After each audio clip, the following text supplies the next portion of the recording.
ডাক বিভাগের অধীনে যেই সম্পদগুলো আছে সেই সম্পদগুলোর একটা তালিকা করা হয়েছে এবং একই সাথে বেদখলকৃত যে সম্পত্তি সেটারও লিস্ট করা হয়েছে। আমরা দ্রুতই বিভাগীয় কমিশনার এবং ডিসি মহোদয়দের মাধ্যমে আমাদের বেদখলকৃত সম্পত্তিগুলো পুনরুদ্ধারের একটা চেষ্টা করব। পাশাপাশি আমরা আমাদের যে জেলা এবং বিভাগীয় পর্যায়ে যে কর্মকর্তা আছেন তাদের জন্য কিছু ট্রেনিংয়ের আয়োজন করছি। সাথে সাথে আমরা নতুন ধারার কিছু উদ্যোগ নিচ্ছি, যেমন যে আমাদের যে ঠিকানা ব্যবস্থাপনা যেটা অ্যাড্রেস ম্যানেজমেন্ট, এই অ্যাড্রেস ম্যানেজমেন্টটাকে আমরা ডিজিটাল করার চেষ্টা করছি। যে আপনারা জানেন যে অ্যাড্রেস ম্যানেজমেন্টের যে বর্তমান যে স্ট্রাকচারটা, এই স্ট্রাকচারটা ডিজিটাল ইকোনমির উপযোগী নয়।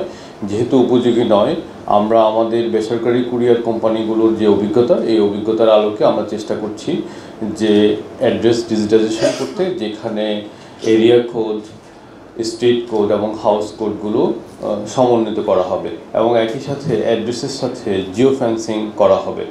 এখন যেহেতু ঠিকানা ব্যবস্থাপনার সাথে আমাদের ব্যক্তিগত তথ্যের নিরাপত্তা নিশ্চিত করা দরকার, সেজন্য আমরা এই বিষয়টাকে ডাক এবং কুরিয়ার আইন হালনাগাদের মাধ্যমে অ্যাড্রেস করতে চাই এবং সেই কাজটাও চলমান আছে। আমরা আশা করি নভেম্বরের প্রথম সপ্তাহের মধ্যে আমরা নতুন সংশোধিত ডাক এবং কুরিয়ার অধ্যাদেশটি বা আইনটি আমরা কাউন্সিল অফ অ্যাডভাইজার্স মিটিংয়ে তুলতে পারবো।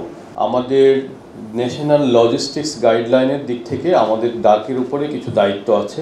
সেই দায়িত্ব হচ্ছে যে আমাদের যে মেইল এবং পার্সেল ট্র্যাকিং সিস্টেম, এই ট্র্যাকিং সিস্টেম এর আওতায় আনুমানিক 50 থেকে 60% কনসাইনমেন্ট এবং পার্সেল ট্র্যাকিং করা যায়।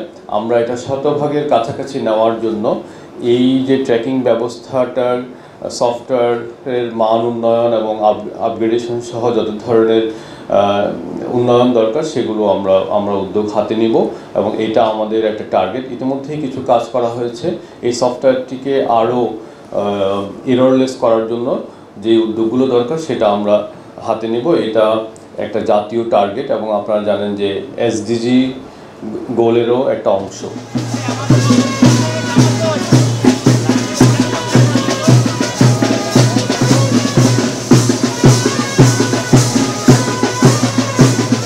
বৃষ্টির ভিতরে র্যালি করতে এলো।